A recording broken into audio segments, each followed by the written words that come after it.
There we go. We got it the old-fashioned way, didn't we? We had to do it the old-fashioned way. I don't know why. Maybe it's the weather up here, Paul. Who knows?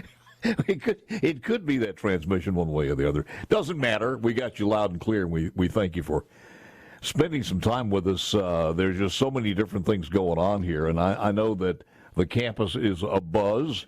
Baseball is back. I don't want to concentrate on sports. That's what the guys this afternoon do. But let me go on and get this out of the way. Any update or anything that you want to mention as far as the basketball program? Well, first thing I want to say is Coach Davis is an incredible gentleman and an incredibly classy professional. And he's a valued member of our community. And, one of the things Coach Davis did a wonderful job with is he always recruited the best young men. Mm-hmm. And they're an incredible group of young men, Paul, so I do want to say that. But at this point in time, of course, we're just out looking. And when the AD, when Keith Carter brings a recommendation forward, we'll discuss it. And certainly we'll have a coach here pretty soon. But no timeline on that. There really isn't a timeline. We just want to get the right person and the right fit who will take the program to the next level. We don't visit that often. I wish we had a chance to do that more, but there's just back when you were with IHL, and I don't want to be redundant about this, but you had mentioned several times in our visits in the past about how college needs to change, and I think I mentioned the last time you were on that one. And man, every time you come back on, I think it is changing, and those who do not change. I was looking at something, and you may be familiar with this publication. It's called the Hetchinger Report. It's a national nonprofit news report on just the topic of education. And I was looking at some of the smaller colleges out there who are closing, and you talk about hospitals, and I don't think people realize this. And some of the finer colleges, the prime ones, are doing great. But, man, we had 861 colleges close. 9,499 campuses have closed since 2004. And last year was a record year for closures on some of these schools, where at the same time you guys had a record number of freshmen coming into Ole Miss. Well, Paul, you're bringing up an important topic. There's no question about it. And let me kind of put some context around that topic real quick. Mm-hmm. We're real proud of our increase in enrollment. We're the only university in the state that increased this year, up 5% total. But certainly our freshman class was the largest in our history. And, we had record high retention rates for the last two freshman class, 88 and 89%. And our applications are up for next year by over 25% already. So we're excited about next year's class and also where we're headed as a university with enrollment. But I want to, and we're excited about what we're doing in our state as well, because we're up 16% in our in-state freshmen this year.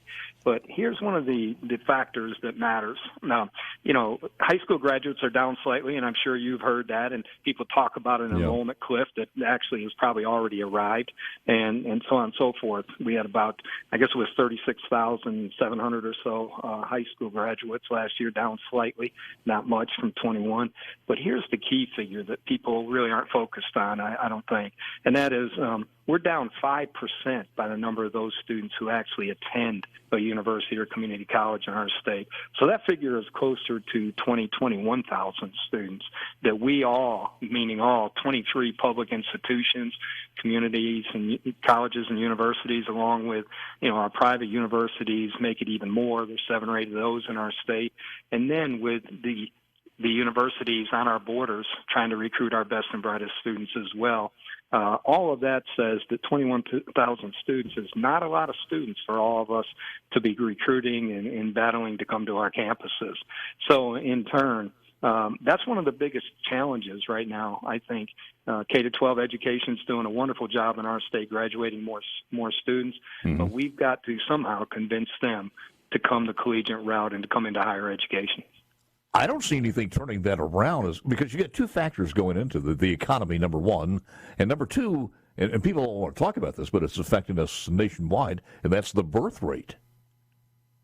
That's exactly right, without question.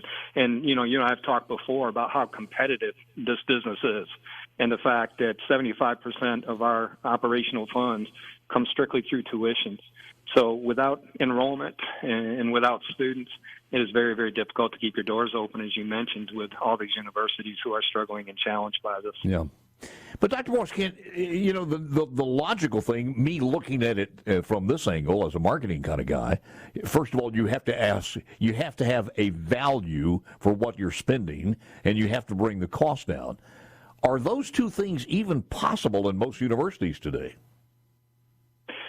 I believe they are, and I believe that there's obvious great value in higher education and great value in what we bring to society. So I do believe that that's absolutely possible. I also believe that it's difficult and incredibly challenging cost-wise to bring the cost down.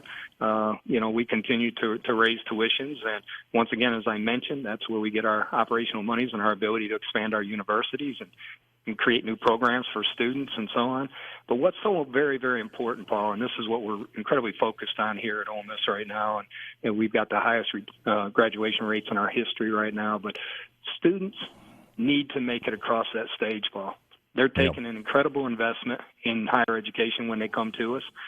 They're going into debt, and we talked about that in the past, and the magnitude of debt that's going on across this country and the seriousness of it.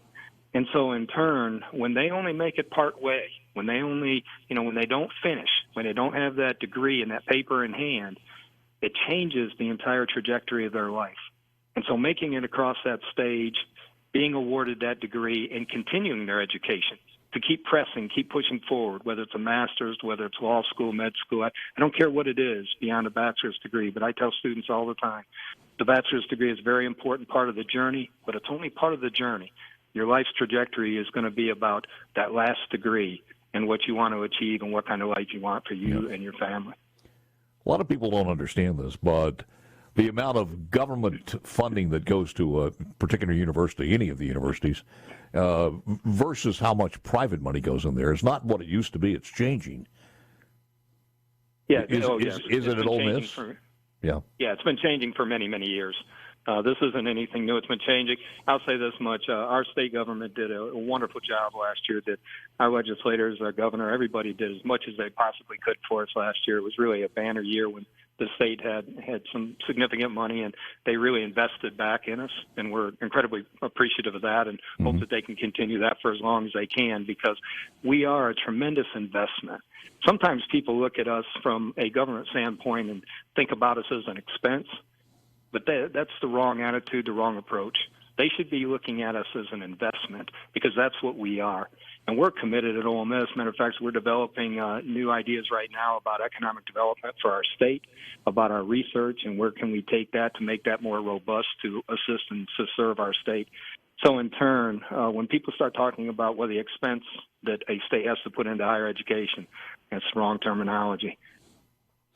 I think over the years, and also talking with Ron Miller from Accelerate, you cannot separate the importance of a university as far as your economic development. I mean, all the research and everything that goes on is, no matter where you are in what state, what big plum they happen to bring in, some university and university research is somewhere behind that.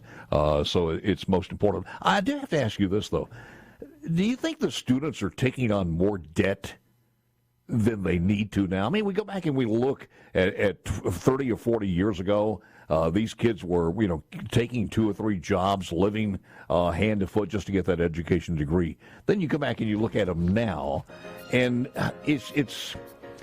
are they taking on more debt than they have to or need to? And I want to ask you that question when we come back, and a couple of other things with the Chancellor of Ole Miss, Glenn Boyce. That is coming up. Our good Chancellor of the University of Mississippi, Dr. Glenn Boyce. We were talking about how you prepare these kids in high school if they're not going to go to college, to give them a taste of what's going to happen as in their skilled careers as they go into the workplace. But sometimes I wonder, do we do that for those kids who we know are going to go to college and set them down? And I know their parents probably try to, but say, here's what you need to do, how you manage your money, how you manage your loans, et cetera, et cetera. And do you think we spend enough time doing this for the kids to prepare them for college in the middle schools and high schools so that they can address that debt? Paul, we don't. I don't believe we do, but I would say this. I'm not sure we do that effectively either at the university, the university level when they first arrive either. And so, no, that's something that we should be paying much more attention to, and it would be such an asset for young people's lives if they could have a knowledge base of what all that's going to mean early in their careers rather than later in their careers. I agree. And so when you talked about them taking out as many student loans as they could and so on and so forth. It's a big picture, Paul. I remember, when I was at Ole Miss and I was paying every penny of my own education. And you didn't have access to loans like you do today. Yeah. So as the cost of higher education has risen through the years, then the resources thrown into access has become more and more. And you know what most people are going to do when you have significant access, they're going to take as much as they can possibly get because for whatever reasons, they feel like the cost is what it is. And like you said, the lack of training and management in financial affairs lends itself. So it's really all one big picture. And when you talk about working 2 and 3 jobs, I've got students out there everywhere who I run into all the time who are literally working 2 and 3 jobs, taking out what loans they can and what they qualify for in order to finish. So I'm very, very proud of them. But nonetheless, you would be right. And we're not doing as good a job there as we can. What's your feedback from some of the students as far as this promise from the White House to repay some of the loans? Well, we don't have a lot of discussions about that. And most of the time, obviously, students feel like if they could get a head start out in the world and if they didn't have to pay back some of these loans, even if it was later on, and these loans could be carried, it would be advantageous for them that they could access perhaps credit earlier in their lives for a home, for a car, for different things they need to be successful. Maybe even at our university, we're a huge entrepreneurship university, and we push and really encourage students to take gambles and start their own businesses, their own companies. And so in turn, even to be able to access any kind of resources to do that matters. So. Well, I've hit you with all this business here. I don't want to leave without you getting a chance to tell us some of the good things coming up as spring is near and 2023 is spring 2023. So tell us some of the good things going on as far as on campus. Paul, where do you want to start? The floor is yours. Emily and I were trying to get to lunch on the square Saturday, and we just finally gave up. I think I'm causing, not me, but certainly our university, our team, our faculty, and everybody. I think we're causing a lot of parking problems and things of that nature here. The trajectory of this community is sky high right now, certainly our university. We've got we've been spending the entire year on our 60th anniversary of integration. We're proud of a 25th anniversary of our Croft Institute, our International Institute, 25th anniversary of our Honors College, which is the finest honors college in all of America. 20th anniversary of our Ford Center is coming up here toward the end of March.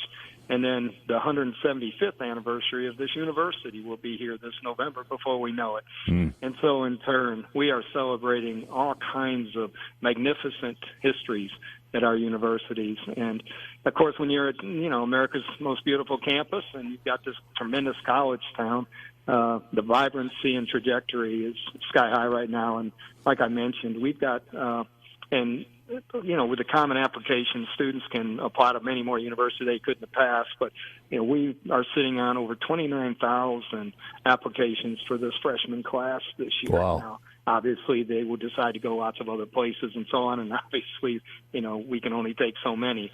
But our biggest issues right now is trying to figure out what housing is going to look like, and we're ready, and we've got a plan. But we also know we've got to build some new facilities and got to improve our housing inventory as students arrive. And we don't see us struggling too much with the enrollment cliff because we are absolutely a national brand at this point in time. People are aware of our academic excellence. And you did mention that, too, is when you get there, it doesn't take you long to feel like part of the family, even if you're an out-of-state student, and then the campus itself and just the makeup of the entire town, it is that plays into it, which I guess winds down to the percentage you said as far as an all-time high on student retention of, 89.3%. So it's pretty hard. That means how many kids decide, now I'm going to go back again. So I'm not going to drop out after a year or two. It's incredible what's happening right now, and I didn't think you could get to past 88% when that freshman class moved on, but 89.3. And we've got, look, I give you a statistic you'll find interesting, and I want to praise K-12 education again, but praise our faculty as much as anything as well.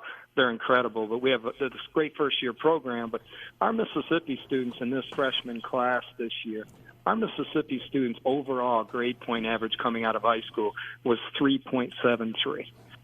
Now, Paul, you might have had to put two of those together when I got out of high school. That would be optimistic, yeah. Woo! So that's an incredible GPA. And, it is. Well, ACT scores across America are going down. Ours are going up. I do need to ask you this, though. When you start looking at the schools at Ole Miss, as far as accountants and legal and pharmacy, I'm sure it's cyclical, but is there one that outshines the other as far as trending on a year-to-year basis? Well, I will say we've got interestingly enough, that's a great question, by the way. A lot of our schools, candidly, everybody's trending. There's nobody that's really truly not trending, but we've got one of the largest, if not the largest, integrated marketing and communication programs in the nation. Wow. And so many students want to be in this IMC program. It's unbelievable. And so, in turn, the request to get into that program is absolutely enormous. And, of course, our business school and our accounting schools are doing wonderful, but so is our School of Education, which is so critical to our state. So I could just name one after another. But I would say this about our university, and this is really important to me, and I'm very, very proud of this next statement. You know, people ask me all the time, what's the one thing you do best at Ole Miss? Well, we build leaders. That's what we do. That's what we're all about. And we do that a variety of ways. But the second thing people ask is when they say, well, how's things going? Well, you know, at a university this complex, with this many different colleges and schools and athletics and everything else that goes on, UMMC and all that happens, there's always pockets in most cases of organizations like this who are just kind of riding out their time. You know, they're a little bit apathetic. They're not working as hard. They're not pushing like other colleges and universities within colleges and schools inside the university. Paul, it's not happening here.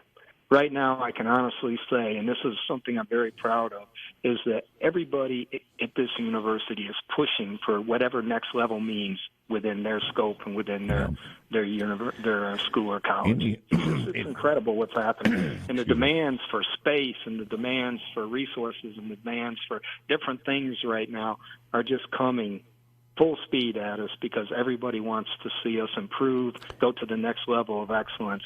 And you mentioned something about students wanting to feel at home. It is so very, very important that students feel comfortable where they're attending a university and that students do feel like this is a second home for them, especially with today's students. Dr. Chancellor, Dr. Boyce, any word or anything happening as far as the legislature is concerned with UMMC and the relationship between the two? Well, I think it's always it's always interesting about, you know, the healthcare industry. And as you know, Paul, the healthcare industry is such a rapidly changing industry. And so in turn, we are trying to push at UMMC, Dr. Woodward, her whole staff, physicians down there, and the faculty and research, they're just incredible. And what they do for the state of Mississippi, I've said it before, if that place all of a sudden was taken up and taken out of our state, I just don't know what we would do for healthcare. And so in turn, having said that, I always have concerns about the type of resources that we're going to be given, about what we need to do in order to serve the state. Because make no mistake about it, well, yes, we have a hospital. It's competitive against our private friends and colleagues out there, and we do understand that. What is so very, very important to us, and this goes into every bit of our decision-making, how do we serve the state of Mississippi? And if we see something in the state of Mississippi where we don't think our state is being served through health care, we're going to step in and do everything we can to improve that. And we do understand that that comes down to competition, but nonetheless, we also understand that our Mississippi residents and individuals and our citizens deserve it. Well said, sir. Always a pleasure. Don't be a stranger. Thank you, sir. Appreciate you taking the time. Thank you, Paul. Have a great week. Dr. Glenn Boyce, Chancellor at